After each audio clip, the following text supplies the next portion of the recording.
Hello everyone, today we are going to review suture rubbing and suture massage for Babe's flat spot.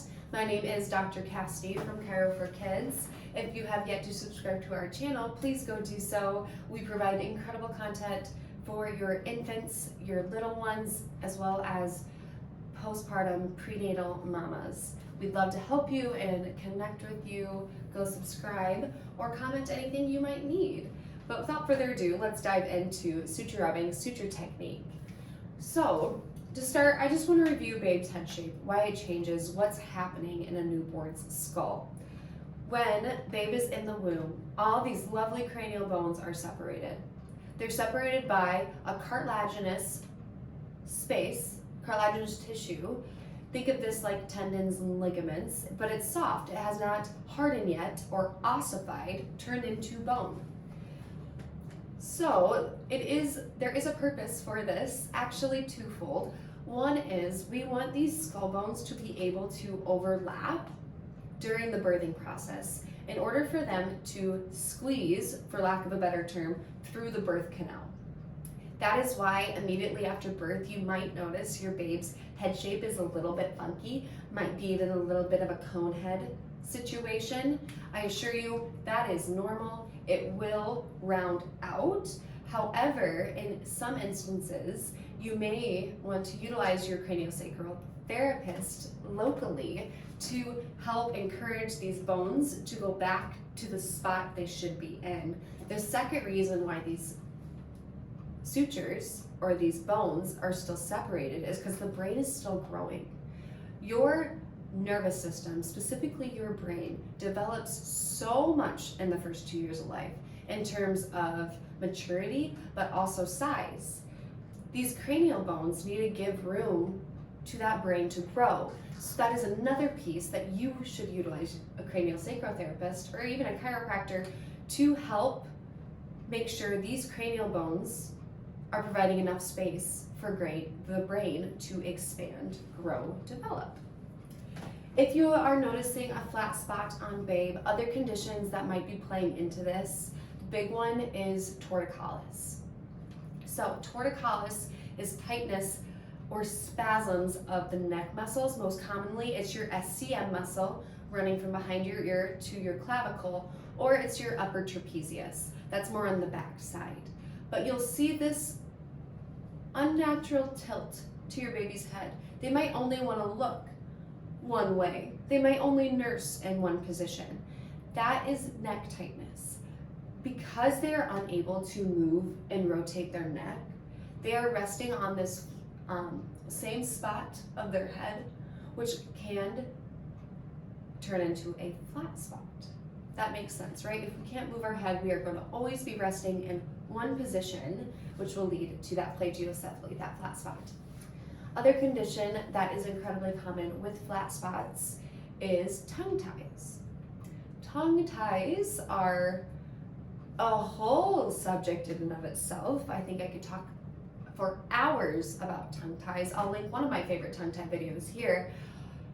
But essentially with the flat spot, it is contributing to that neck tightness, that tissue that sits underneath your tongue. If it's too tight and restricted, that tension can lead through the whole body. If you're a provider out there, it's connected to the deep front line. It's a functional muscle line. If you have no idea what I'm talking about, don't worry about it.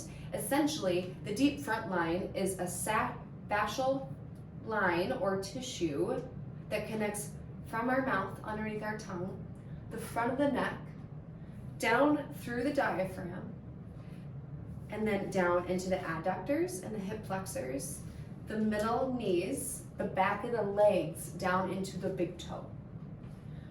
Why is this important? Tension in a baby's body can exhibit stress on the nervous system, the skull, the cranium, and inhibit cerebrospinal fluid pumping.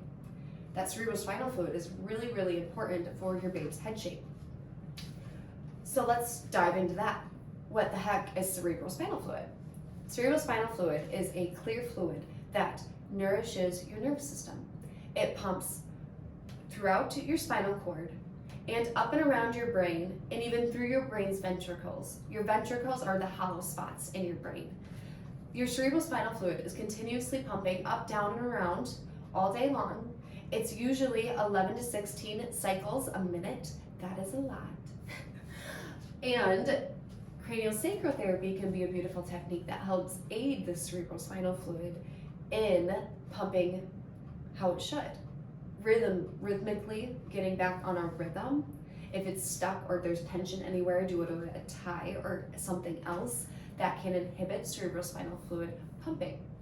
Cerebrospinal fluid is so important. It nourishes your brain and your spinal cord. It removes all the waste products from your central nervous system. It also transports hormones, which is not something we think about often, but it's a big transporter of nutrients elsewhere in the body. Hormones specifically coming from the pituitary gland and the pineal gland. So it is not a huge shock that doing something to inhibit the cerebrospinal fluid has a calming effect on the body. It's removing waste, things the brain doesn't need or want anymore, providing nutrients, delivering messengers, our hormones to the brain, spinal cord, even everywhere else in the body.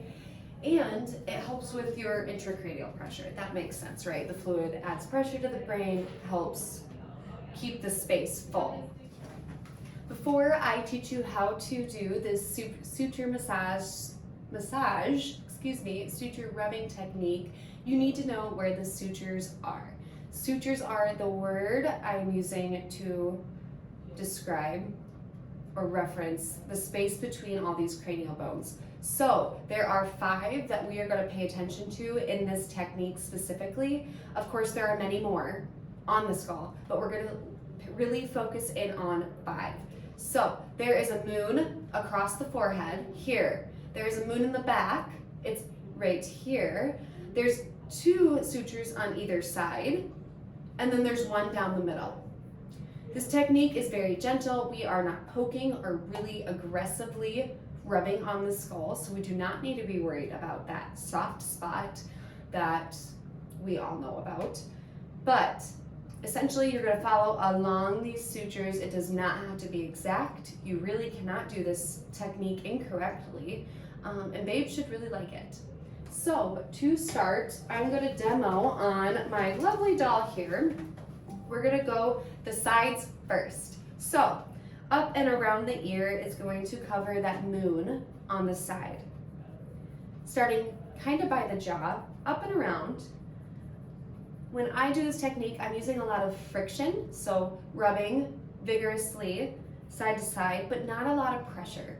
I like to use 2 fingers. You can use 1, you can use 3, you can, do one of these where you're not super exact, but up and around the ears where you're going to find that first suture line. The other side, same thing, up and around the ear, starting by the jaw and into the back. The one down the middle, this one's simple enough, right? Just find the middle of your babe's skull, again, however many fingers you would like, and rub vigorously.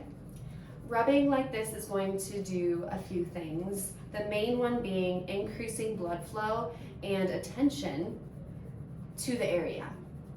Blood flow brings nutrients similar to that cerebrospinal fluid that we just dove into. Rubbing, encouraging awareness to an area will help bring blood flow to it. The most common spots that we see flat spots are the back of the head and the back side of the head. So where the occipital bone meets the temporal parietal bone, okay? The back of the head can almost look like a wall where it's straight up and down before it slopes on the top of the head. It can also just be one simple area. On really young babes, you might be noticing a bald spot.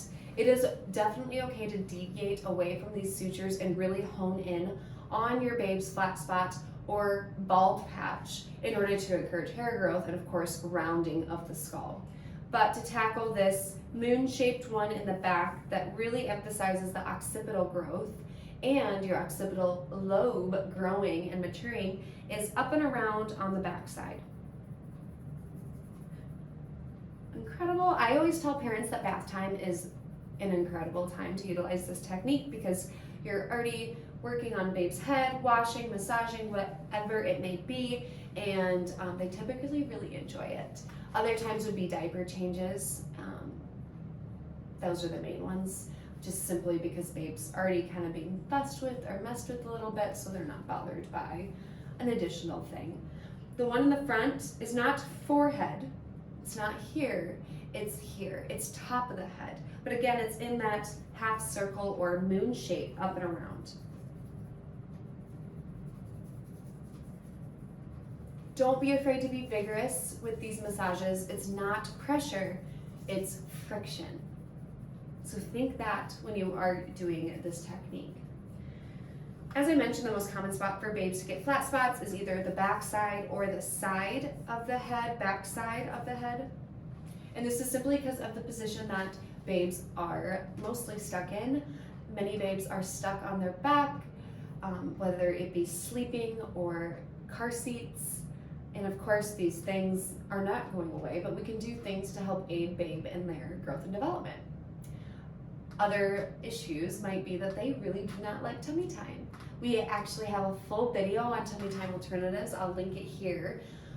But encouraging babe to be positioned in different ways is really helpful for the brain and the skull to develop properly.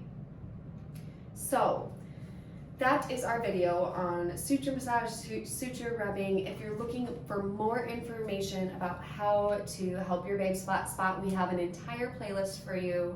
Of course, please comment and subscribe to our channel. We would love to hear from you. Have a great one.